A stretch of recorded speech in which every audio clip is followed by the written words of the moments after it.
Hello everyone, আবার চলে এসেছি লাঞ্চ নিয়ে। তো সবার আগে জিজ্ঞেস করি এই গরমে সবাই কেমন আছো? কেমন থাকবে সেটা বোঝাই যাচ্ছে। গরমটা আবার 2-3 দিন ধরে বেশ ভালোই পড়েছে। তো আমরাও যথেষ্ট হালকা পাতলাই রান্না করছি। আর সত্যি কথা বলতে আমাদের জানো তো মানে মাংসর থেকে মাছের থেকে একটু নর্মাল সবজি পাতি খেতে বেশি ভালো লাগে। একটু সবজি তরকারি, ডিমটা আমাদের চলে যায়। ডিমটা তোমরা সকাল বিকেল রাত্রি যখনই দেবে তখনই আমরা খেয়ে নেবো, কোনো চাপ নেই। তো আজকে দেখো লাঞ্চে আমরা বানিয়েছি, প্রথমে দেখো ভাত, লেবু, এটা হচ্ছে বেগুন ভর্তা, একটু কালো জিরে দিয়ে বানিয়েছি, কিচ্ছু কিন্তু নেই, জাস্ট আর কি কালো জিরে কাঁচা লঙ্কা দিয়ে বানানো।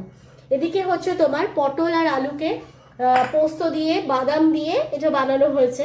আর এটা হচ্ছে ডালের মধ্যে মুসুর ডালকে একদম মাখা মাখা বানিয়ে তার মধ্যে আলু দিয়ে, ডিম দিয়ে, গাজর দিয়ে, বিনস দিয়ে একটা বলতে পারো একটা অন্য ধরনের বানিয়েছি। এটা আমি আগেও তোমাদেরকে দেখিয়েছি। এটা খেতে কিন্তু দারুণ লাগে, আর বিশেষ করে এটা যদি লেবু দিয়ে খাওয়া যায়, বাবা আমি বলতে বলতে আমার কিরকম জিভে জল চলে আসছে, এটা এতটাই ভালো হয়।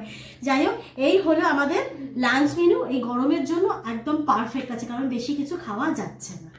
তো যাই হোক, তোমাদেরকে লাঞ্চ মেনু দেখিয়ে দিলাম। চলো আবার পরে দেখা হবে লাঞ্চ নিয়ে বা কোনো বড় ব্লগ নিয়ে। এখনের জন্য টাটা।